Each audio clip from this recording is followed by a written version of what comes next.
The Three Musketeers is what they were called, Alpesh, Hardik and Jignesh. The last elections, as they were campaigning for the Congress party, two of the Musketeers have already joined the BJP. One of them is joining me right now. That's Alpesh Thakur from the Gandhinagar South constituency. He's just finished up a rally. The mood is set, the kind of mood that we're seeing in the BJP cadre as well. The way that he has been greeted here, the way that people are receiving him, and all of them really accepting Alpesh Thakur. Let's get in a word from him.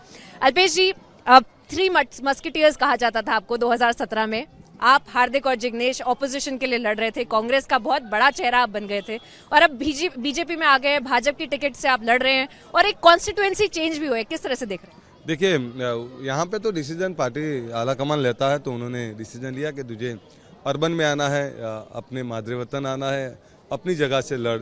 200 kilometre जहाँ मैं बाहर से गया था, फिर भी लोगों ने बहुत प्यार किया, तो उन्होंने बोला इधर लड़ और इधर आके पब्लिक की सेवा कर। तो ये पार्टी का डिसीजन था और इधर आया हूँ। तो अब देख रहे हैं हजारों की तादाद में लोग समर्थन करने आ रहे हैं, बहुत बड़ी भीड़ भी उमड़ रही है और एक तरफा माहौल इधर भी है और पूरे गुजरात में भी है। तो अब की बार तो मुझे लगता नहीं कि कोई अपोजिशन के पास ना कोई मुद्दे है ना कुछ है, ऐसे ही लड़ने के लिए लड़ रहे हैं वो लोग। तो किस तरह से आप चलते रहते हैं, आप अपना प्रचार चालू रखते हैं, पर किस तरह से आप देख रहे हैं जो बदलाव भी है कांग्रेस पार्टी और भाजपा में? आपको थोड़ा टाइम अब हो चुका है भाजपा में, किस तरह से जो सिस्टम है पार्टी का, क्या बदलाव आपको लग रहा है कांग्रेस से भाजपा में, क्या चेंज आप? देखिए, भाजपा के अंदर पूरा फाउंडेशन काम करता है और कांग्रेस में कैंडिडेट काम करता है। यहाँ पे पूरा फाउंडेशन काम पे लग जाता है। टिकट का बंटवारा होने के बाद सब लोग काम में लग जाते हैं, पार्टी के सिंबल को जिताने का प्रयास करते हैं। और कांग्रेस में मुझे मिला तो ठीक है, वरना गिरा दो। कांग्रेस का ढांचा भी नहीं है, कांग्रेस की आइडियोलॉजी नहीं बची और कुछ नहीं बचा। जहां तक भाजपा की बात है, एक आइडियोलॉजिकल पार्टी, जहां तक की बात है एक पार्टी अपने कामों के हिसाब से साथ आई है। पिछले गत शासन में क्या काम किया, इन 27 सालों में क्या काम किया, इन सभी चीज़ों को लेके आई है। तो भाजपा और कांग्रेस में फर्क ये है कि यहाँ का फाउंडेशन, यहाँ का नेतृत्व दोनों मजबूत है। वहाँ ना नेतृत्व है ना फाउंडेशन है, सिर्फ इलेक्शन के वक्त आने वाले चुनावी मेंढक बन गए।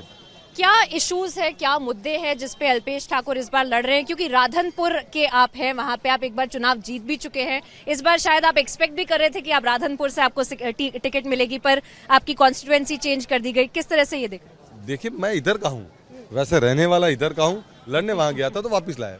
और दूसरा, इधर तो कोई मुद्दे ही नहीं, मैं वही तो बोल रहा हूँ। देखिए, यहाँ की सड़कें कितनी सुंदर है, यहाँ का पानी का, यहाँ के एजुकेशन का, यहाँ का हेल्थ का और यहाँ का सब जो एक जरूरियात होती है आम लोगों की, वो तो सब कुछ है।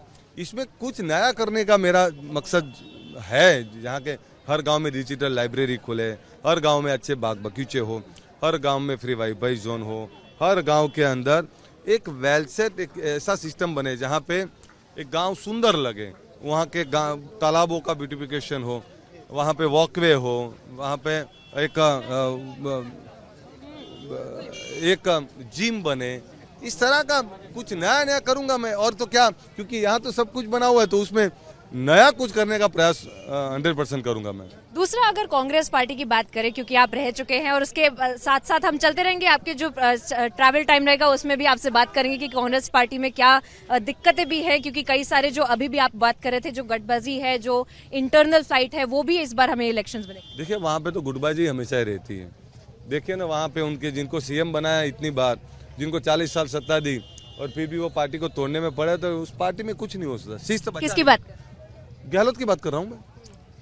जो गहलोत सबको शिस्त की बात करते थे, आज वही गैर शिस्त कर रहे हैं। तो 40 साल जिस पार्टी ने उनको दिया, तो वहाँ के शिस्त नेतृत्व का कोई कमांड या कोई कंट्रोल रहा नहीं। जहाँ पे कंट्रोल नहीं रहता ऊपर से, तो फिर कुछ नहीं होगा। हमारे यहाँ नेतृत्व का कंट्रोल है, हमारे यहाँ संगठन का कंट्रोल है, हमारे यहाँ आइडियोलॉजी का कंट्रोल है, सब तरह से कंट्रोल है। तो यहाँ पे कंट्रोल है। कोई पार्टी तभी टिकेगी जब उसमें शिस्त होगा, कोई पार्टी तभी टिकेगी जहाँ पे ऊपर से कोई उसका जो मॉनिटर है वो मजबूत होगा। यहाँ पे तो ना मॉनिटरिंग है ना कुछ है। जाने दीजिए ना, अब कांग्रेस की क्या बात करें, अब वो अंधेरी गलियां छोड़ आए, उस अंधेरी गलियों में की क्या बात करें अब।